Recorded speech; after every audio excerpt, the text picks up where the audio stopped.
বন্ধুরা দেখুন, এই হলো জবা গাছের একদম সিক্রেট মিক্স খাবার। এটা নার্সারি থেকে শুরু করে যারা পুরনো বাগানি তারা প্রত্যেকেই ব্যবহার করে থাকেন। এই সময় যদি জবা গাছে আপনারা রিপোর্ট করতে না পারেন, তাহলে সাধারণ এই পরিচর্যা কয়টি নিয়ে খাবারটি দিয়ে যান, দেখবেন আপনাদের গাছ কয়েক দিনের মধ্যেই গ্রোথ নিতে শুরু করবে, প্রচুর পরিমাণে কুড়ি আসবে। তো ফেব্রুয়ারি মাসে দাঁড়িয়ে জবা গাছে এই কাজগুলো করতে হবে যেগুলো আজকে দেখাবো। এ সময় দেখবেন গাছের ডালগুলো লম্বা হয়ে গেছে, পাতা খুব কম পরিমাণে। তো এই লম্বা ডালগুলোকে যদি পূরণ করা যায়, এই সময় কেটে নেওয়া যায়, তাহলে নিচের দিকে প্রচুর সংখ্যক ডালপালা ছাড়বে, গাছটি ঝাঁকড়া হবে এবং দেখতে ভীষণ সুন্দর হবে। তো এই জন্য যদি আপনাদের কাছে লম্বা লম্বা গাছ থেকে থাকে টবের, তাহলে এই ডালগুলোকে পূরণ করে নিন।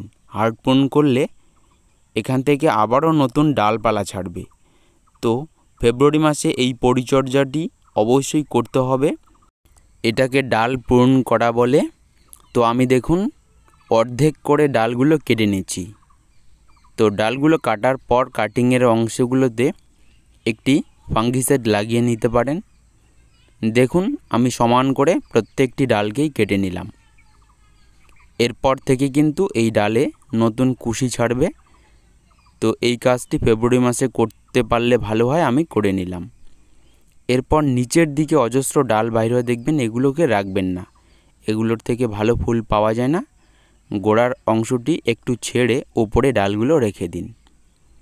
তো ডাল কাটাই ছাটাই করা হলে এরপর যেটা করবেন, অনেকের হাতে সময় থাকে না, রিপোর্ট করতে পারেন না, তো এই জন্য আপনাদের টবের মাটিকে এভাবে খুঁড়ে নিয়ে অর্ধেক মাটি তুলে নিন।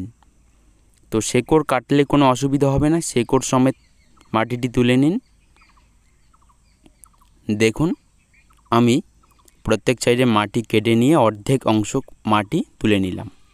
এরপর এই ফাঁকা অংশটির মধ্যে একটি খাবার দিতে হবে, যে খাবারটি গাছের নাইট্রোজেন, ফসফরাস, পটাশিয়াম সব কিছুরই যোগান দেবে।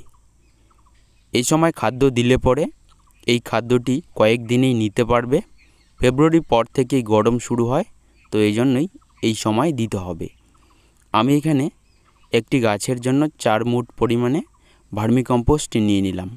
এরপর দেখুন এই সারটি হলো চা পাতা সার। তো এটা কোনো ভালো চা পাতা নয়, চা তৈরির পর যে পাতাগুলো পড়ে থাকে সেগুলোকে সংরক্ষণ করে রেখেছি, 2 মুঠো নিয়ে নিলাম। তৃতীয়ত আমি এখানে 1 মুঠো পরিমাণে হাড় গুঁড়ো নিতেছি এবং শেষে এখানে দেখুন সামান্য পরিমাণে নিমখোল দিলে ভালো হয়। তো বন্ধুরা এই হলো অর্গানিক খাবার। এবং রাসায়নিক সারের মধ্যে এখানে 1 চা চামচ ফসফেট সার এবং 1 চা চামচ পরিমাণে লাল পটাশ MOP, এটা অবশ্যই ব্যবহার করতে পারেন মিক্স খাবারের সঙ্গে। দেখুন একটি গাছের জন্য এতটুক খাবার হলেই যথেষ্ট, এটাকে মিক্স খাবার বলে।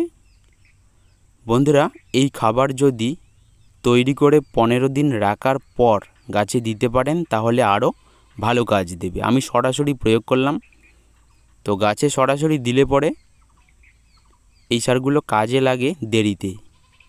এজন্য পারলে আপনাদের হাতে যদি সময় থেকে থাকে আগে থেকেই এই মিক্স খাবারটি তৈরি করে রাখুন।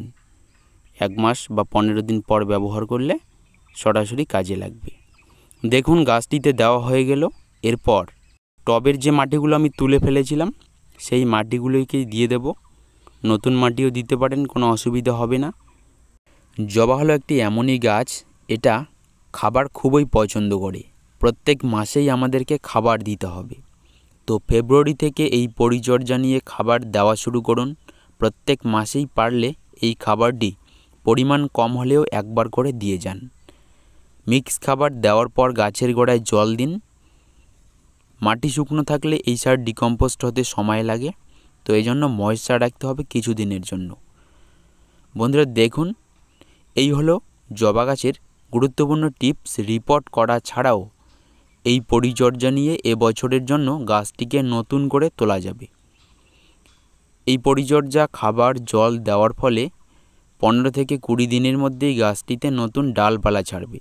দেখুন এই গাছের ডাল আমি কেটে দিয়েছিলাম কিছুদিন আগে, এখন নতুন ব্রাঞ্চ বাইর হচ্ছে, প্রত্যেকটিতে কুড়ি আসতেছে। তো ফেব্রুয়ারি মাস হলো জবা গাছের এই পরিচর্যা করার গুরুত্বপূর্ণ সময়। আমি ছোট গাছগুলোতে শুধু খাবার দিয়ে যাচ্ছি, বড় গাছগুলোতে রিপোর্ট, খাবার এবং যে গাছগুলোতে রিপোর্ট করা যাচ্ছে না এই কাজ করেই আমি খাবার দিয়ে দিচ্ছি। এর ফলে প্রচুর ফুল ফুটবে আপনাদের গাছগুলোতে গরমে, তাই অবশ্যই করুন এই কাজগুলো।